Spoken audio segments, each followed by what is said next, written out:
Hi there, welcome back. If you're listening while driving, crafting, or just resting for a moment, I'm glad you're here. If you're joining me through YouTube, this is a long-form spoken podcast meant to be listened to slowly, more like a conversation at the hearth than a fast-paced video. So feel free to do chores, walk on a treadmill, garden, or drive while you listen. Today we're stepping back into Norse genealogy. In the last episode for this topic, we went over several of the Jötnar lines who appear in the source material and sometimes carry the myths forward. Now it's time to continue our path outlining the rest of these beings and their connections to cosmology. I'm going to try and complete the majority, if not all, of the Jötnar. In the interest of time, I will keep the explanations a bit shorter, highlighting instead the name, pronunciation to the best of my ability, a brief explanation of where they fit, and hopefully where you can find them in the lore. Expounded information will need to wait until their stories are reviewed in more detail. As a reminder, these beings are descended from the primordial line of Ymir. They should not be mistaken for Vanir or any of the elemental lines discussed in previous episodes. Everyone highlighted today will have some mention in the existing sources, and may have a direct connection to various myths. Again, charting these lines isn't an exact science, and confusing overlaps or contradicting connections are bound to happen. I am not a professor, nor do I work at a library or museum. I'm just an average person who loves this material and wants to explore the many layers found within its manuscripts.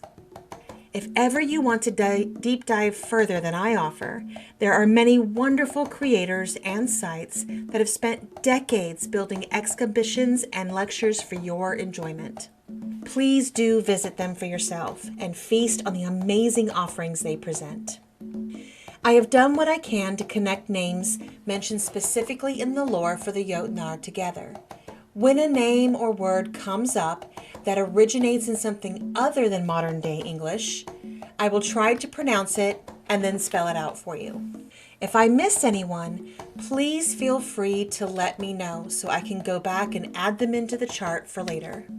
In the meantime, sit back, drink a cup of coffee or tea, get out your knitting or crochet needles, and enjoy the trip down Norse cosmology.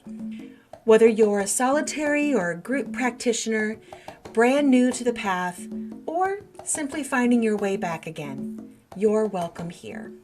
We have a lot to discuss, so let's get going. Starting a little further back in the line, where things are less defined and a bit more elemental, because that's really where this thread begins to take shape, there isn't a great deal mentioned about those who hold the seasons, but this line I'm about to discuss is the most closely tied. Vasadr, V-A with an accent, S-A-eth-R, sits at the head of this particular branch. His name is a little difficult to pin down neatly, but it's often connected to dampness or something that dwells, something that holds moisture close. There are hints, especially in Fjolsvinnsmal, that tie him to a deeper, more penetrating cold, the kind that settles in and lingers rather than rushing past. He also appears in Hyndluljóð as the father of Bylingr, which is one of those small reminders that these figures don't stay in just one place. They move, they overlap, they exist in more than one thread at a time. From Vasadr, the line narrows into something more immediate. His son, Vindsvalr, V-I-N-D-S-V-A-L-R, carries a name that is much easier to define: Windcool, or cooled wind. This is not the deep, quiet cold anymore.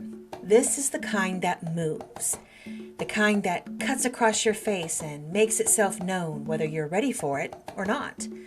He appears in Skaldskaparmal, where these genealogies are laid out with very little fuss, just names placed together in a way that lets you draw the connection for yourself. And from that movement, winter takes form. Vetr, V-E-T-R, meaning simply winter, follows as the next step in the line. By the time you reach him, you don't need anything more elaborate. The cold has gathered, the wind has carried it, and now it settles into the season itself. Again, we find him in Skaldskaparmál, listed among those seasonal and elemental figures, as though it is the most natural thing in the world to give winter a place in a family tree. Svasuður, S-V-A with an accent, S-U-Ð-R, whose name carries meanings like gentle or mild, stands at the beginning of the next thread. There is no heavy buildup here, no sense of something accumulating over time. Instead, there is a softening, a change in quality that feels immediate and noticeable in a different way.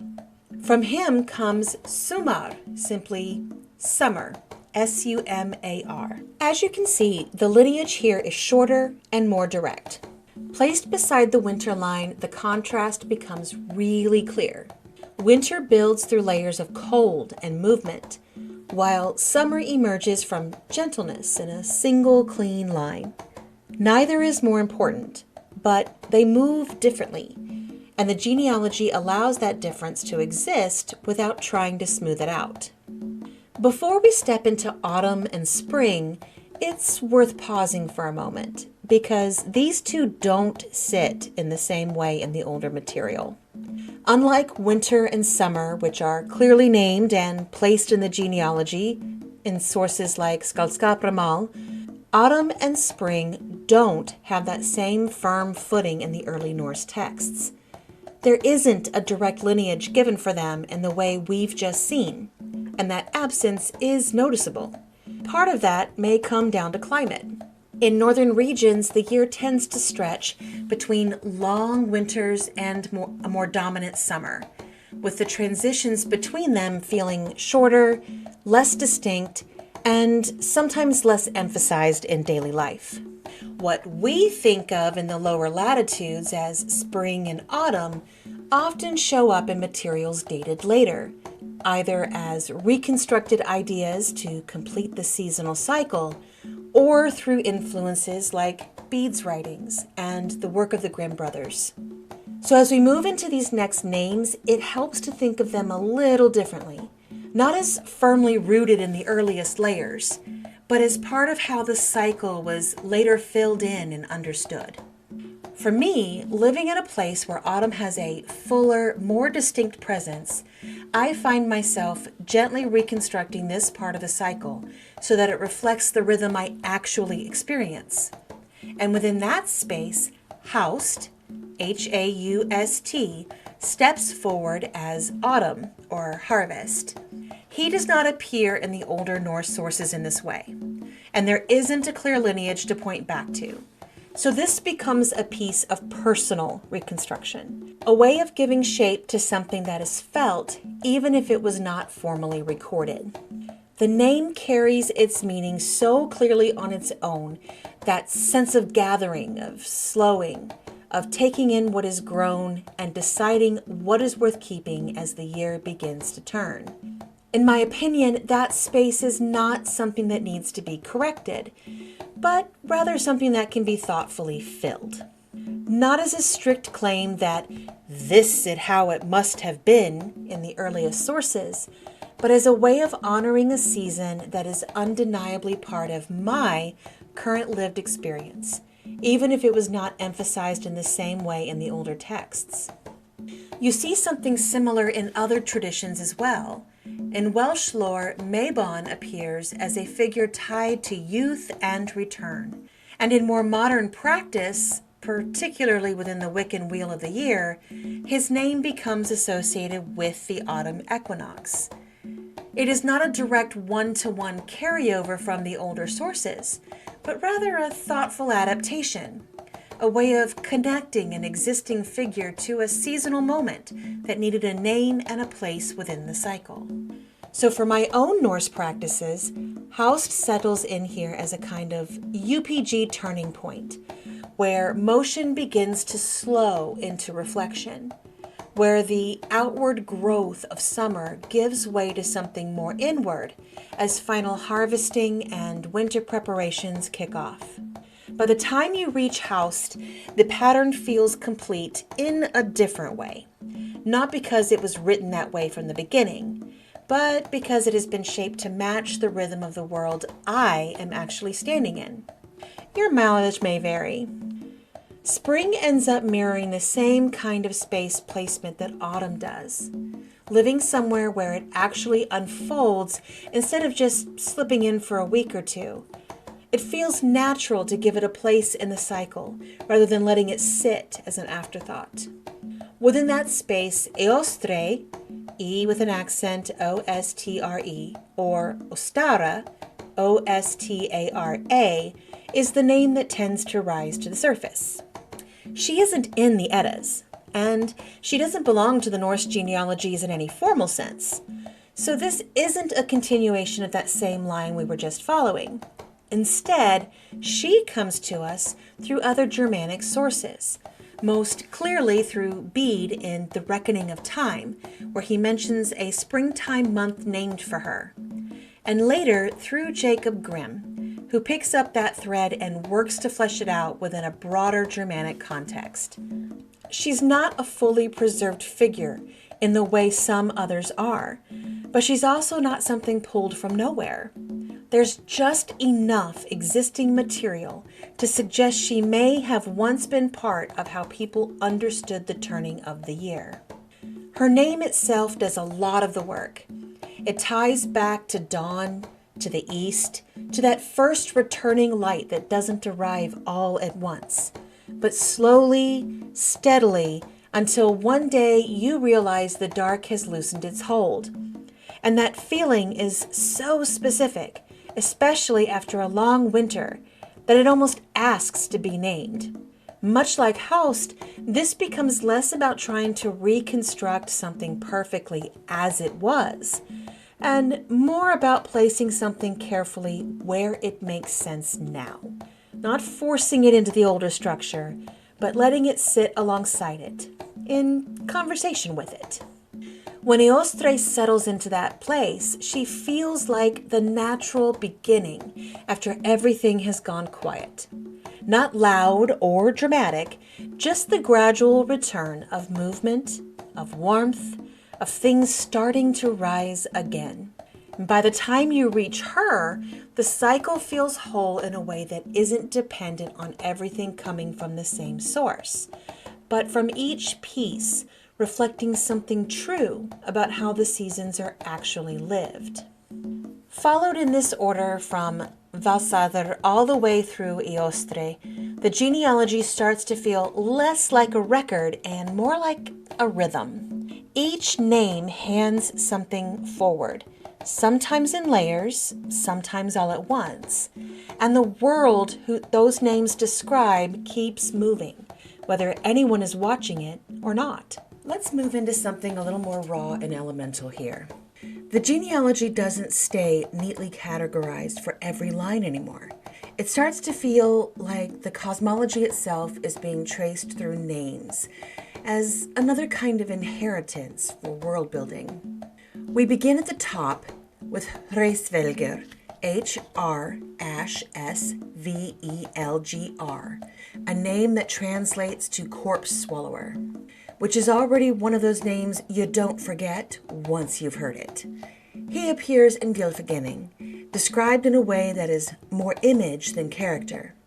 An eagle-shaped being who sits at the edge of things and creates wind simply by moving.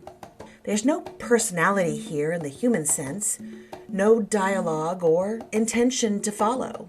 He is function made visible. The wind has an origin point, and that origin is simply this. From there, the lineage opens up through Fornjot, F-O-R-N-J-O with an accent T, who shows up in Skaldskaparmal and related saga material as something closer to a root ancestor of elemental forces themselves. He is described as the father of Hleir, H-L-E with an accent R, or Ægir, Ash, G-I-R, associated with the sea. Logi, L-O-G-I, fire, and Kari, K-A with an accent, R-I, wind. It is less a family in the emotional sense and more a way of organizing the world into moving parts. Water, fire, wind, each given a place in relation to the others. From Kari comes Jökull, J-O with an umlaut, K-U-L, and then Snær, S-N-R, meaning snow. You may remember that we discussed a connection for Snær to Ægir in a previous podcast. We could have a couple of options as to why this happened. A, there could be two different beings named Snær, sort of like where we have junior or the third when naming children. We see this frequently in saga material where genealogy is quite complex to differentiate the characters. B, either Ægir or Jökull could be the father, and then foster father, making both scenarios viable in this context. C, Jökull and Ægir could be one and the same being. Or D, there is a continuity issue with the sources, and we may never know for sure. From there, the tradition branches further into Thori, Thorn, O-R-R-I, often tied to frost and even named in winter month traditions, along with Fön, F-O with an umlaut and N, meaning snowdrift, Drifa, D-R-I accent F-A, meaning snowfall, and Mjöl, M-J-O with an umlaut L-L, meaning fresh or new snow. These appear in various saga traditions and genealogical listings, particularly in later compilations like Heimskringla and related material, where the focus shifts from mythic action into lineage that overlaps with landscape. Snow is an integral part of Scandinavian and Nordic identity, and its importance cannot be taken lightly. The Icelandic language has roughly between 46 to 85 different words for snow. It stands to reason that with such an impact on the peoples, there would be multiple beings associated with it. What starts to emerge in this line is not a single story or person, but a kind of layered inheritance that allows for many connections rather than just one. Snow is not just weather. Frost is not just a condition. They are placed in relation with each other through descent, as if the world is being remembered through family structure. That continues into the more human-facing branches as well, where Thori's line moves into figures like Nor, N-O accent R-R, often connected to the naming of Norway in saga tradition, and Gor, G-O accent R-R, whose descendants enter legendary royal lines. Even here the pattern holds. What begins as frost and wind and snow does not stay abstract. It becomes identity. It becomes place. It becomes lineage that eventually settles into human history. It is here that we see how mythology turns into concrete reality through family line connections. In some of the more layered traditions, you even see these natural elements continuing to echo through figures like Drifa and Vanlandi into Visbur, V-I accent S-B-U-R, where snowfall itself is carried into royal genealogy, as though the land and the people growing from it cannot be fully separated. So when you step back, what you're really looking at is not just a list of names, but a way of saying that the world is inherited in pieces. Wind, sea, fire, frost, snow, all given lines that move outward, branching, repeating, and shaping everything that follows. It's not tidy or always consistent, but it is deeply intentional in the way it connects what we experience in nature to something that feels like continuity, as if the world has always been passing itself forward, one form at a time. Let's ease into this next stretch carefully. because we are shifting tone again from the long, slow inheritance of natural forces into something a little sharper, a little more populated, and a bit more confrontational in places. This is where the genealogy starts brushing up against the stories of conflict, especially where certain Jötnar appear not as background forces, but as figures that meet the gods directly, often through Thor. We start with Eystein, Eystein, whose name can be read as Island Stone, or sometimes Fortunate Stone, depending on interpretation. From him, the line moves into Ashilda, A with an accent, Shilda, whose name carries the sense of god battle, and Svada, Svada, often associated with sweeping movement or forceful motion. These are not quiet names anymore. They feel like pressure building in the system. From Ashilda and Svada comes Hoda, O with an accent, DDA, sometimes interpreted as hidden or covered, and Hrolf, Hrolf, meaning famous wolf, along with connections to Goi, Go accent I, whose name is tied back to a late winter month in older Norse calendars. And already you can feel how these lines start to blur between genealogy and legend, as if the names are being passed around by people trying to keep track of stories that keep stretching further than memory can hold comfortably. We then reach Hymir, Hrymr, whose name is linked to frost or rime. He appears in both the Poetic Edda, particularly in Voluspa, and in the Prose Edda in Gylfaginning, where he is described as the one who pilots Naglfar during Ragnarok, the ship built from the nails of the dead. And what is interesting here is not just the scale of what he is connected to, but the role he plays within it. Hrymr is not the destruction itself. He is the one steering it forward. He is movement within inevitability, the one who carries something already in motion toward its conclusion.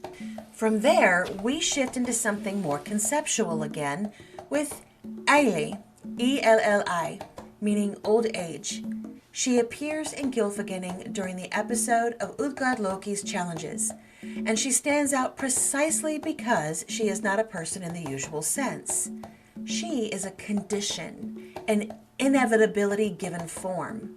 Even in a single encounter, she represents something that cannot be overcome, only experienced. It is a reminder that not all forces in these stories are physical or combative. Some are simply the shape of time itself. And then there are figures like Vagnhovdi, Vagnhoffi, whose name can be read as something like wagon head or battle leader, appearing in Gesta Danorum by Saxo Grammaticus. From him comes Hardgreipr, Hargreipr, meaning strong grip, and his foster son, Hadding, Hadding. The detail that matters here is that foster relationship, because it stretches the idea of lineage beyond blood. Influence, upbringing, and chosen connection start to matter just as much as ancestry itself. Hallgrípr becomes a forceful, almost mythic figure in her own right, while Hadding moves through heroic cycles that are shaped as much by who raised him as by where he originates. From there, the lines become more entangled. Hrymr and Hera give rise to figures like Feime, Kleime, Hrus, Þjálfur, and Hljóð, and through Hljóð's connection to Volsung, the line continues into Sigmund and Signy, eventually reaching Reyrir. These threads, preserved in the Volsunga saga, are where the Jötnar lines begin to intersect directly with more heroic human genealogy. The boundary between giant ancestry and mortal saga becomes less distinct and more like overlapping currents than separate categories. Reyrir Rerir, whose name carries associations with growth or stirring, becomes the father of Volsung, Volsung, a name tied into fertility symbolism and lineage tradition. This is one of those points where the tone shifts noticeably. It stops feeling like distant myth and starts feeling like something people once used to understand themselves. The Jötnar ancestry is no longer just background structure. It becomes embedded memory within heroic identity. Finally, we touch briefly on Hati, whose name here belongs to a different line than the more widely known moon-chasing wolf. In this context, he is the father of Hrimgerðr, H-R-I accent M-G-E-R-Ð-R, and his importance is only in the relation to his daughter and her actions within a heroic tale. Hrimgerðr appears in the Old Norse poem Helga Vida Hjörvarssonar, part of the Poetic Edda. Her name is generally understood to come from Old Norse elements Hrim, meaning rime or frost, and Gerða, meaning enclosure or fence. So her name is often interpreted as something like frost enclosure or one enclosed in frost. In the poem, she is the daughter of Hati and enters the story after the hero, Helgi Hjörvarsson, kills her father. Rather than fading into the background, she responds directly, appearing as a hostile and vocal presence who challenges Helgi's men from the sea in revenge for the slaying. Similarly to another Jotun woman, Skaði. She is not passive or symbolic in a distant sense. She is active, articulate, and fully engaged in confrontation. She does not appear widely across other surviving corpus of Old Norse texts, which gives her a kind of concentrated presence within the tradition. She arrives for a single encounter, but in that moment she represents the Jotun world pressing directly against heroic fate, where even a brief meeting carries weight, which brings us right to the edge of Hrimgerðr's presence, where the Jotun lines begin to thin out into direct encounters with the gods, especially Thor, where things tend to become much less genealogical and much more immediate. Let's move into a different kind of density here, because this part of the tradition stops feeling like lineage in the generational sense and starts feeling more like contact points. Moments where something appears, exerts force, and is gone again, leaving only the shape of the encounter behind. We begin with Hyrrokin, Hyrrokkin, whose name is usually interpreted as something like wrinkled with smoke or fire smoked, depending on how you break down the Old Norse elements. She appears in Gylfaginning in a very specific and memorable scene. When the gods struggle to launch Baldur's funeral ship, they summon Hyrrokin from Jotunheim. She appears on a wolf with serpents as reins, and with a single push, she sends the massive ship into the water. That's really the only point of Hyrrokin. She is not part of an ongoing lineage in the way we've been tracing earlier. She does not extend a family line forward in the sources. She appears, performs an act of overwhelming impact, and then steps back out of focus. From there we come to Hrungnir, Hrungnir, one of the better known Jötnar from Gylfaginning. His name is often associated with roarer, or something heavy and grinding in sound. He is the one who enters into a drinking contest with the gods, boasts recklessly in Asgard, and eventually challenges Thor directly. What's important about Hrungnir, especially in this context, is that he doesn't function as a genealogical node so much as a structural one. There is no meaningful descent traced from him in the surviving material. Instead, he exists as a marker of tension between worlds, a reminder that the Jotun presence in these stories is not always inherited forward. Sometimes it is simply encountered, resisted, and resolved through force. Then we come to Leikin, Leikn, and this one feels even more fragmentary. The name is usually linked to ideas like play, game, or movement, which already gives it a kind of strange softness compared to what happens to her in the sources. Lakin is mentioned in passing traditions as being killed by Thor, without a full narrative preserved around the event. That contrast is what makes her interesting in this pattern. There is no extended story here, just the implication of contact between two very different principles of being, one fluid and ungraspable, the other decisive and absolute. Finally, there is Thrivaldi, Thorn R-I accent V-A-L-D-I, a nine-headed Jötnar known from Gylfaginning, who is also slain by Thor. His name is often understood as something like three power or triple strength, and the imagery of multiple heads already sets him apart as something excessive, multiplied, almost unstable in form. Unlike Hyrkin or Hrungnir, Thrivaldi is still more defined within the mythic record, but his role remains the same in terms of structure. He exists for the encounter.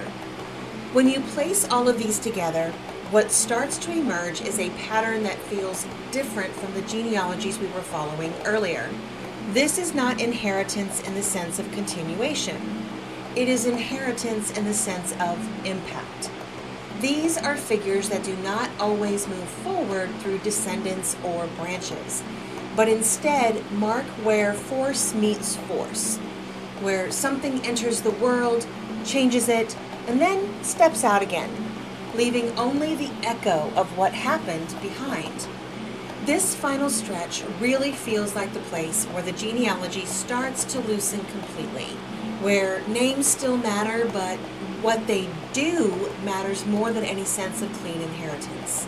A lot of these figures show up briefly, sometimes only in a single story, sometimes only as a name in a list, and yet they still shape the mythic landscape by being there at the point of contact. We can start with Beli, B-E-L-I, whose name is generally interpreted as something like roarer or linked to a sense of bellowing or violent sound, similar to Hrungnir. He appears most clearly in connection with the god Freyr, who ultimately kills him. Some traditions also hint at possible family connections, loosely associated with Gerður or blended with other giant figures in later interpretations, but nothing firmly structured survives in the early material.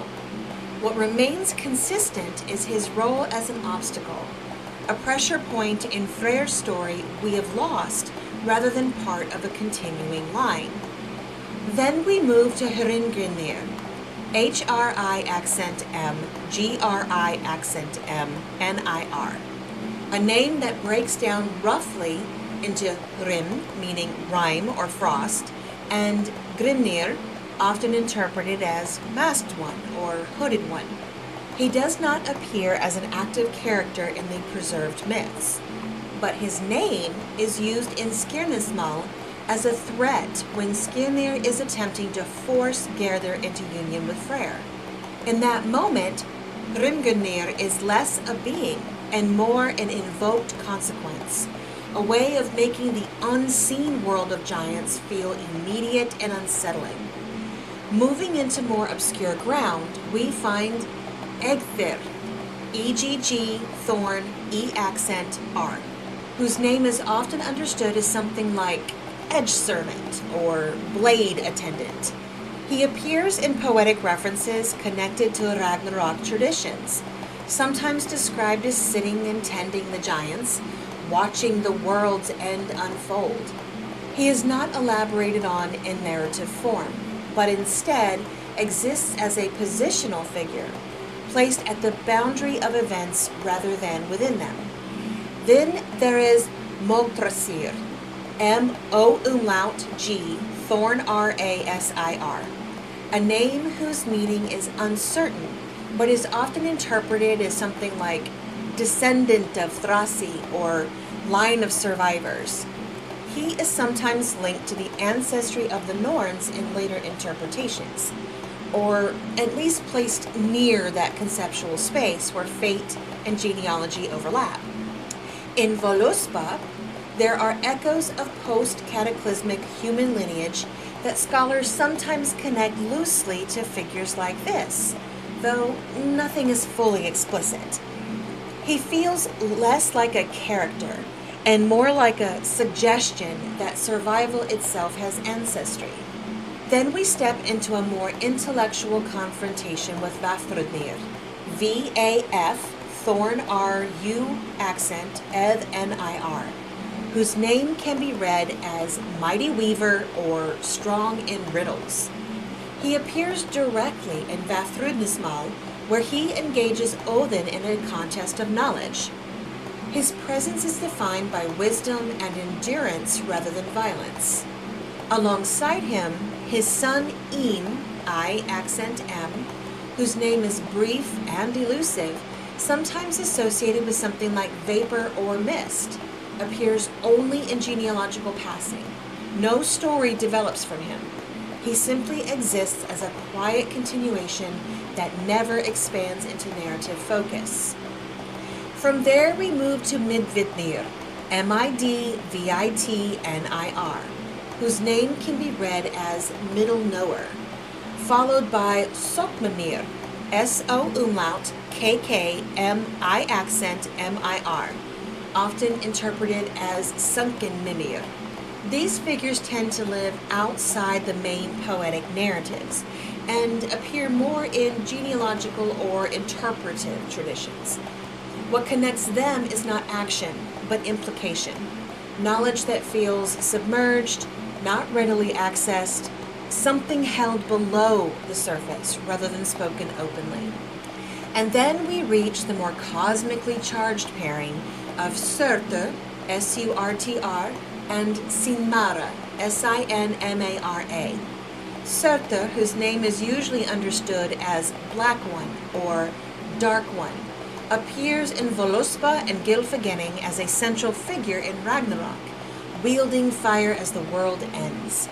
Sinmara, whose name is often broken down into something like Sinew Maimer or Nerve Destroyer, appears in Fjolsvinnsmal in more obscure cryptic references. Today, they represent destructive force, paired with a kind of mythic pairing logic, not necessarily genealogical in a human sense, but conceptually linked through apocalyptic transformation. Finally, we have a set of lightly attested or peripheral figures like Vidblindi, V-I accent eth B-L-I-N-D-I, sometimes associated with hiddenness or sea-bound obscurity, and Voarnir, V-O-umlaut-R-N-I-R, whose placement suggests a primordial or elemental role, but whose details are largely lost. Alongside them is Gefjon, G-E-F-J-O-N, who, while more often classified among the gods, appears in traditions where her four sons are transformed into oxen to form the land of Zealand, tying genealogy directly into landscape, making rather than lineage alone. And then Fjolvar, F-J-O-umlaut-L-V-A-R, a more peripheral figure associated with the island of Elgroen in later traditions, existing at the edges of mythic geography rather than within its central narratives.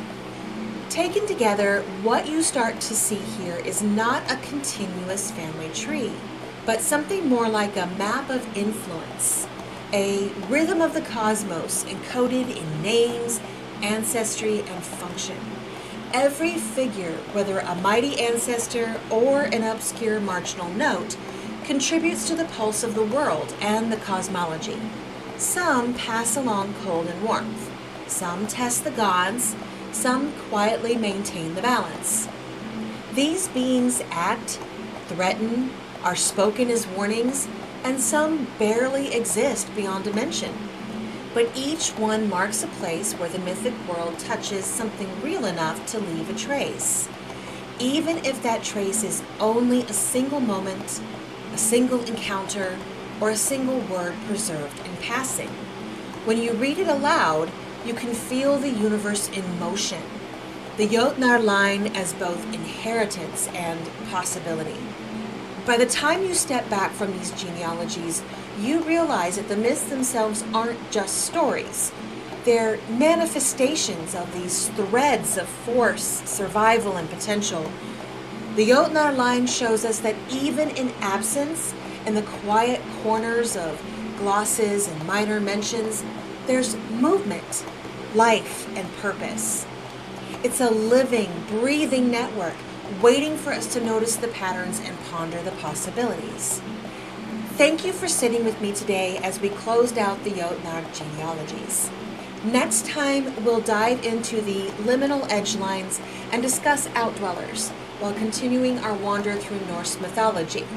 My lovely little heathens and heathen friendlies, have a beautiful week as we begin the trek into late spring and early summer. Remember your connection to the divine, and in the middle of everything swirling through the world right now, don't forget to find your sacred breath.